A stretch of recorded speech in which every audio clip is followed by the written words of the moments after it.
नमः शिवाय, नमस्तुभ्यम, हर हर महादेव। आज मैं फिर एक सवाल लेकर आई हूँ। भाई बहन ने पूछी है कि भक्ति करने वालों को विचार और मनसा कैसा होना चाहिए। तो देखिए मेरे भाई बहन, भक्ति करने वाले को विचार तो स्वच्छ होना चाहिए, निर्मल होना चाहिए, सुंदर होना चाहिए। कहा जाता है कि भक्ति इसीलिए किया जाता है कि हम अपने ईश्वर परमात्मा को पाएं, उनकी हमारे ऊपर दया हो, इसीलिए हम और आप भक्ति करते हैं। तो कहा जाता है भक्ति करने वाले को मन सुंदर होना चाहिए, विचार निर्मल होना चाहिए, स्वच्छ होना चाहिए, क्योंकि हमारे ईश्वर, हमारे परमात्मा, हमारे भोले सुंदर सत्य, हम लोग कहते हैं भी कि सत्यम शिवम सुंदरम, तो वह सत्य है, वह सुंदर है। तो जब तक हमारा आपका विचार निर्मल स्वच्छ नहीं होगा, तब तक वह सुंदरम ईश्वर को, सत्य ईश्वर को हम कैसे पा सकते हैं, उनकी भक्ति हम कैसे कर सकते हैं। तो भाई मेरे बहन, भक्ति का करने का विचार ऐसा ही होना चाहिए, स्वच्छ होना चाहिए, निर्मल होना चाहिए। कहा जाता है कि भक्ति करने वालों को माया से दूर रहना चाहिए, और हम लोग माया नगरी में ही हम लोग बोल रहे हैं, चल रहे हैं, रह रहे हैं। तो ये माया जो है, माया नगरी है, और यह माया जो है वह ठगनी है। हम लोग इस माया से बचें, तभी हम लोग भक्ति कर सकते हैं, तभी हम लोग भक्ति में आगे बढ़ सकते हैं। कहा जाता है कि ये जो माया है ठगनी, यह माया ईश्वर को भी नहीं छोड़ा। तो हम और आप तो उस ईश्वर को संतान हैं, वह हमारे पिता हैं, उनके हम और आप बच्चे हैं, तो हम लोगों को कैसे छोड़ेगा। लेकिन हाँ, हम लोग भक्ति के मार्ग पर चल रहे हैं, भक्ति कर रहे हैं, तो उस माया से हम लोगों को सतर्क रहना होगा, अलर्ट रहना होगा, अलग रहना होगा। तो देखिए कितने भाई बहन पूछते हैं कि हम लोग माया से अलग कैसे रहें, हम लोगों को कैसे पता चलेगा कि हम माया के ओर जा रहे हैं और हम लोगों की भक्ति छूट रही है, कैसे हम लोगों को पता चलेगा। तो देखिए मेरे भाई बहन, जब हम भक्ति कर रहे हैं और भक्ति करते करते हम लोग माया के तरफ जाने लगते हैं, तो हम लोग को यही पता चलेगा कि फिर हमारा जुड़ाव जो भक्ति में है वह भक्ति से धीरे धीरे कमने लगेगी, और माया के तरफ हम लोग जाने लगेंगे। माया की ओर जाने पर हम लोगों को क्या अच्छा लगेगा।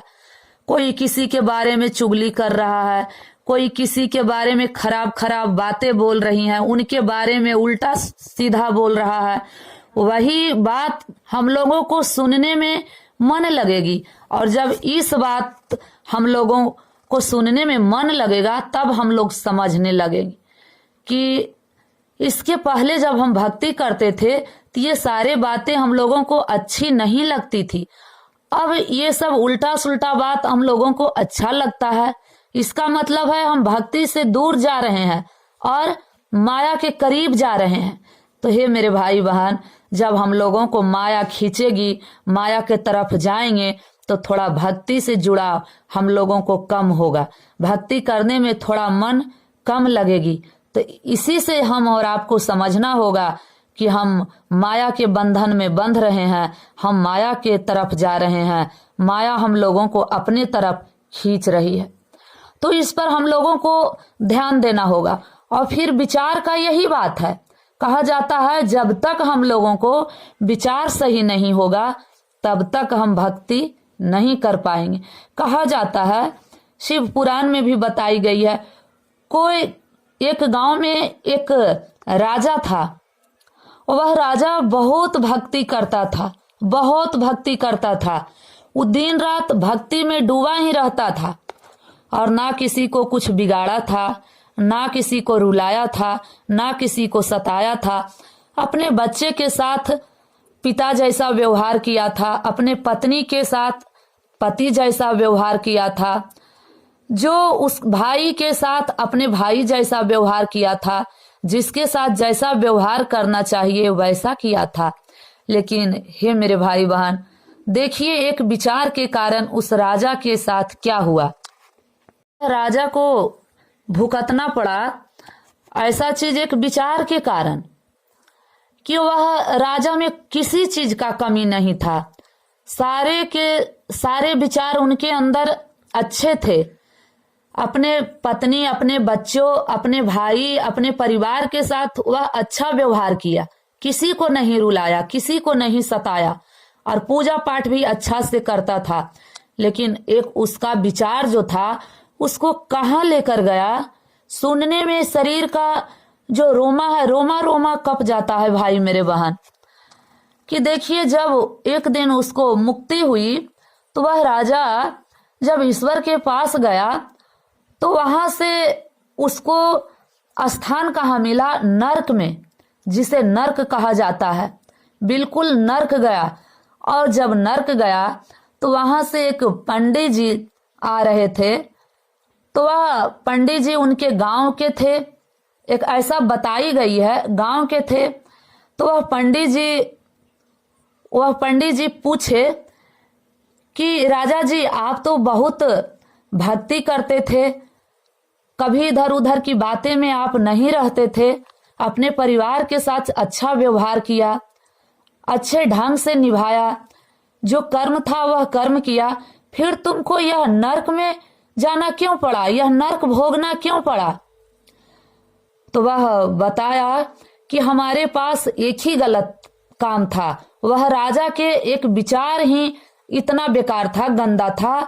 तो वह विचार ने उसे नर्क को पहुंचा दिया, स्वर्ग को छोड़कर नर्क पहुंचा दिया। एक ही काम था, किसी के घर कोई धन संपत्ति वह देखता था तो उसका मन में विचार ऐसा चलने लगता था कि उसको लगता था कि यह धन मेरा हो जाता तो अच्छा रहता, इसे कैसे इसका धन हम अपना बना लेते तो बढ़िया रहता।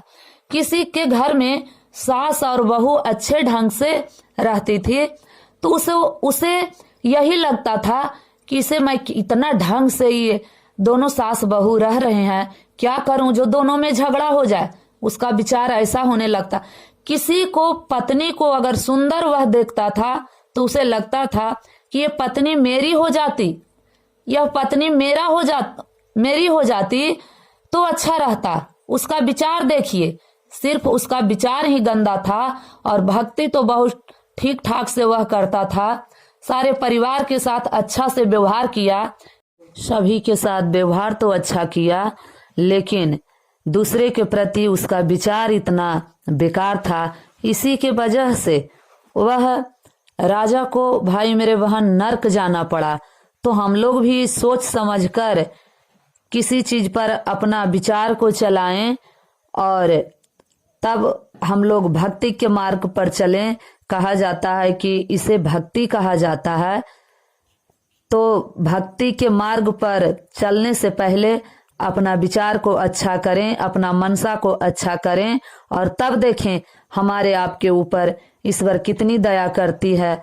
हम लोग क्या चाहते हैं वह जो परमात्मा नहीं देते हैं वह सब कुछ देते हैं, लेकिन वह ईश्वर जो चाहते हैं वैसा काम हम लोगों को करना पड़ेगा, वैसा हम लोगों को बनना पड़ेगा।